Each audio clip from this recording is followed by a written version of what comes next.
What's going on, guys? Dustin here with Iron Timbers today, and we are going to build a giant meat tenderizer. I don't know how many times I've ran into a situation where I need to tenderize a 10-pound steak, and frankly I'm sick of it happening. So I'm going to come up with a solution for it today, and we're just going to build a giant meat tenderizer, and then we're going to smash some stuff.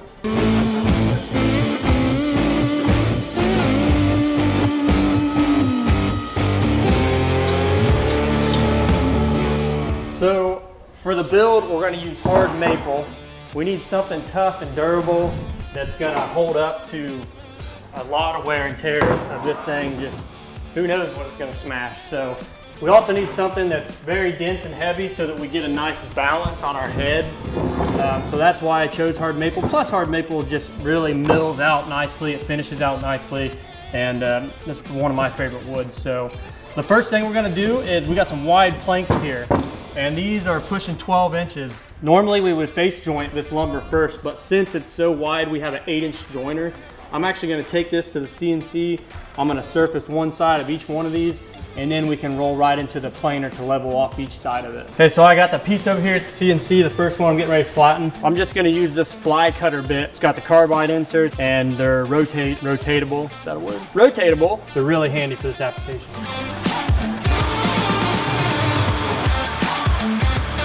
Okay, so I have my two large pieces. This is my 12-quarter maple and then my 8-quarter maple. I got a flat side on each one of those. When we make this mallet head, I'm gonna take my 12-quarter and I'm going to sandwich in the middle of it the 8-quarter, and I'm gonna make a channel through there, and that's what ultimately my handle is gonna slide through for my wedge and my tenon.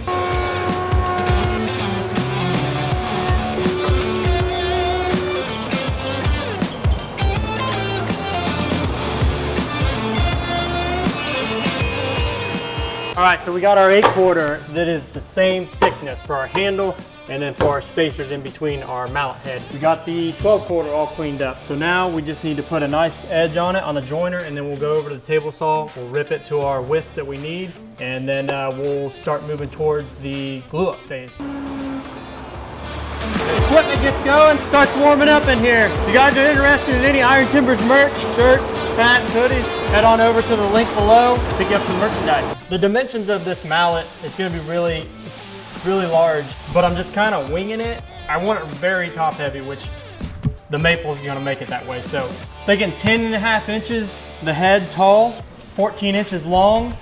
As far as our thickness, I suspect it's going to be somewhere around 7 1/4 thick. We'll get to ripping these, and then after we do that, we can start fitting our head together. Hey, come over here and help me rip this, boy. Thanks, Bear.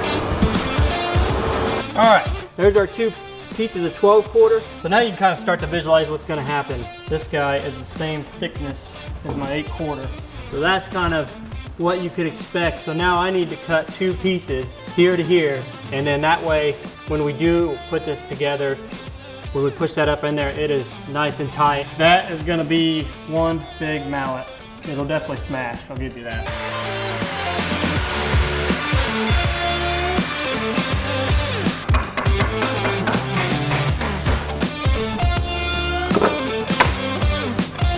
This is just ensuring we get this thing to fit as tight as it possibly can. All right, guys, so like I said, we're gonna be using the G5 epoxy. We're gonna mix this up. It's a 1-to-1 ratio. And then we're gonna brush it on each of these small sides, brush some on here, and then we're gonna hammer down. And we're actually gonna take some screws, like I mentioned before, and just screw these down. That way we can make sure that they don't move on us when we glue the next piece on. I think I'm gonna mix up about 0.6 ounces.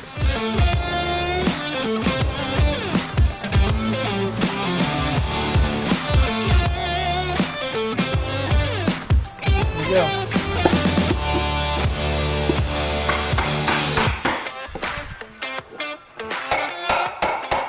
Okay, that's a nice fit, not too tight. I'll be able to slide it in there nice and easy. Making sure to stay away from my edges.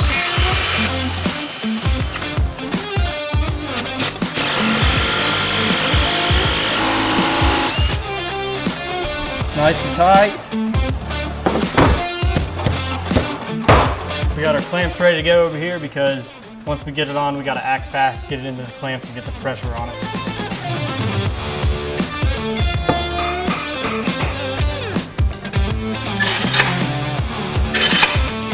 All right, got some nice pressure on there, and I'm looking down through here, and I do have some squeeze out on the inside, and it's going to be really important that we get that out of there. It's really going to affect when we try to put that handle through there. If you don't do this, you're probably not getting your handle through. And there's the head. We got our mallet head here out of the clamps. We got it trimmed on the edges, and now we just need to do some rough sanding on these sides. Get the whole thing rough sanded to about 80 grit, and then we're gonna head over to the table saw and then put our grooves in the face of it for our tenderizer.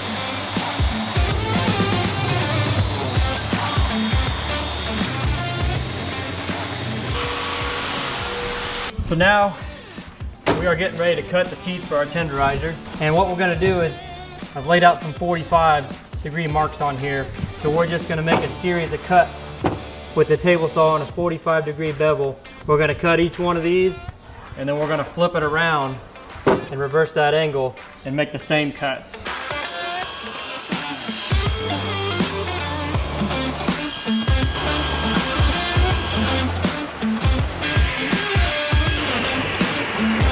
So we got all of our grooves cut for our tenderizer. The 45s on the table saw. They came out pretty good. There's gonna be some sanding that needs to happen in there just to kind of soften them up a little bit, pretty them up.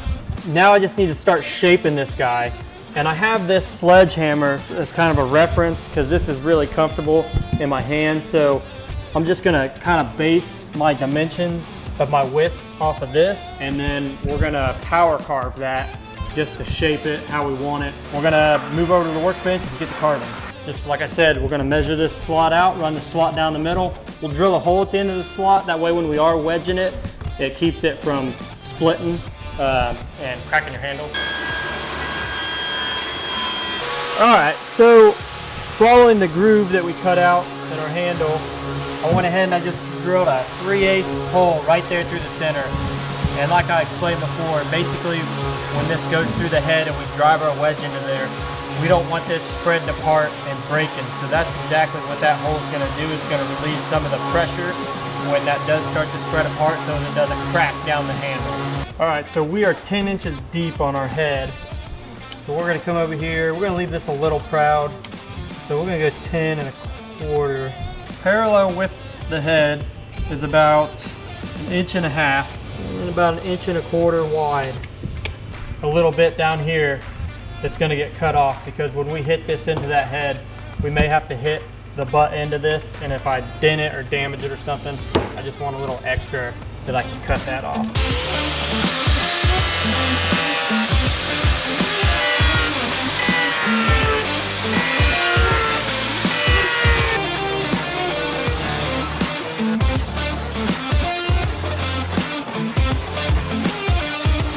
So we got our head rough sanded at about 120.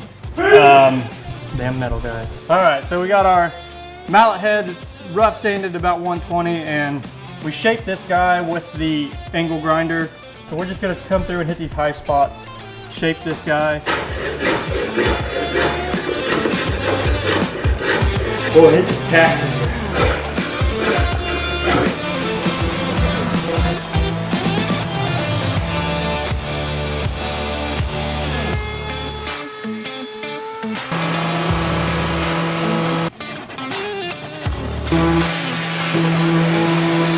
So I did a lot of draw knife work and put a 3/8 round over on it, and it's a lot better as far as consistency of width. But we are getting there. This is comfortable in the hand.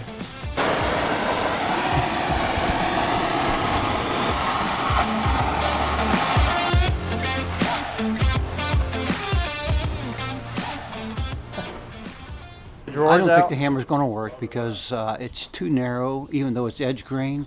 The weight of that head is probably 50 pounds. Took it and hit it like full force on the ground or something, it's going to bust. Well, I'm going to put stuff up on a log and hit it on a log. But... when that thing hits something solid, snap city! So Dad seems to think that this handle's going to snap. There's always that possibility, but I'm betting that it's not gonna.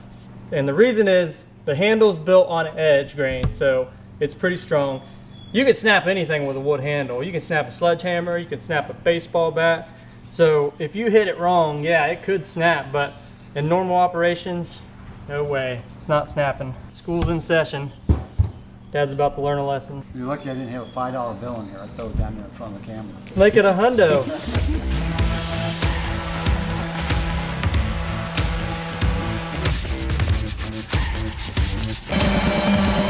We're not using epoxy here.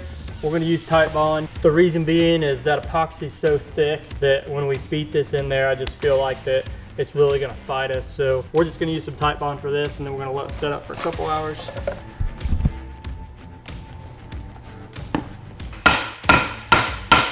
We're gonna have to get this bad boy on the floor. My handle's cracking.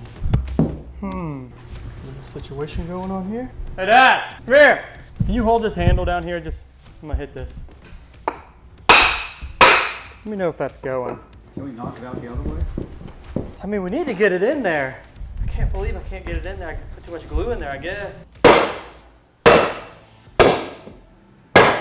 We're in trouble, boys.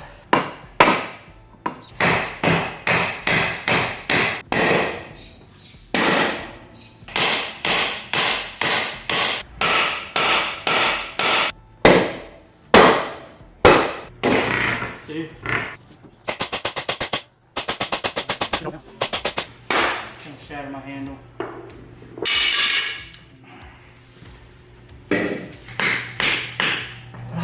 I even split my head. So basically we had a big, I put all that glue down in my mallet head, and then I lathered up the handle head itself. And when I started hitting that down in, that glue was just dragging me. At this point, I don't know exactly what I'm gonna do yet. I'll try to glue those back on, I guess. I'll just try to glue the handle back together, and maybe I can cut it short. You see what I mean? Like, they're not tight. Go clamp this way and this way.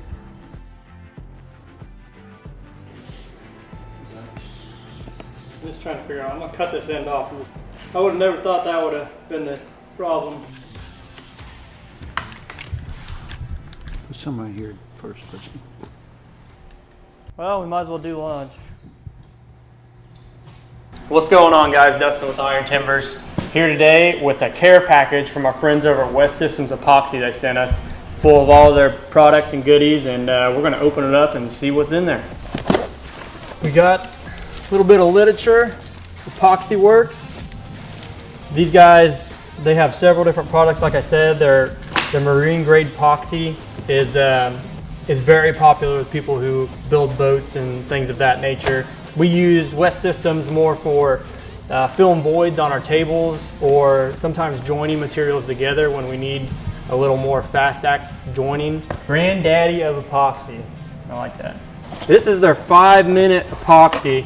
So this is a 2-part application. It's got the hardener and it's got the resin.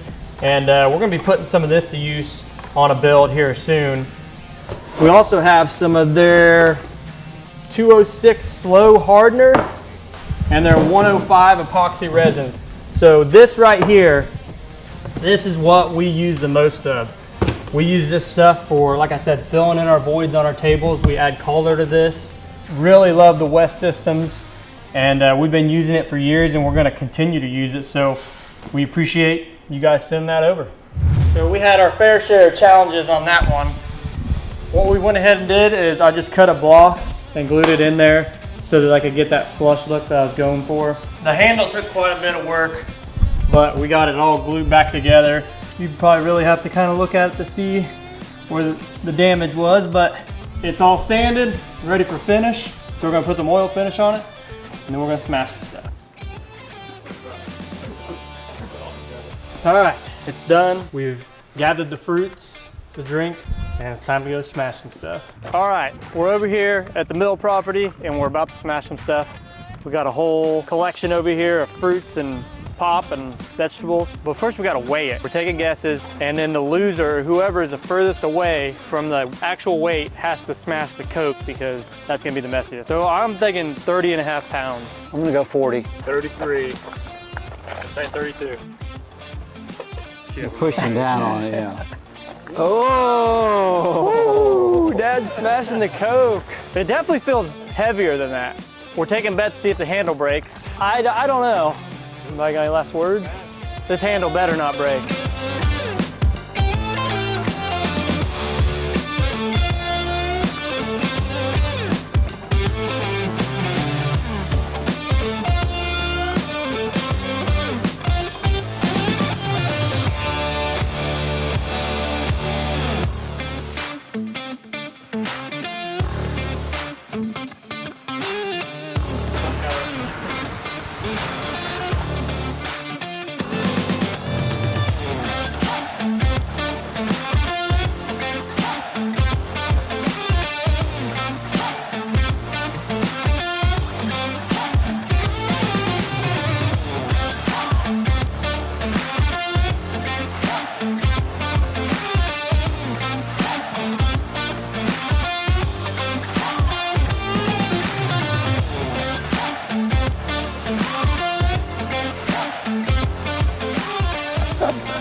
That was good. It's 20. Well, looks like I owe you $5. It's 20. No, 5. All right, we smashed everything. It was a success. Caleb was the only one who got wet, so that's perfect. Handle didn't break. I owe him $5. $5 coming my way. And that was it, guys. Like and subscribe our page. If you want to see more of this stuff that we do, leave us a comment and let us know what you want to see us do next. I guess you could say that was a smashing hit. We better leave with that one. Yeah.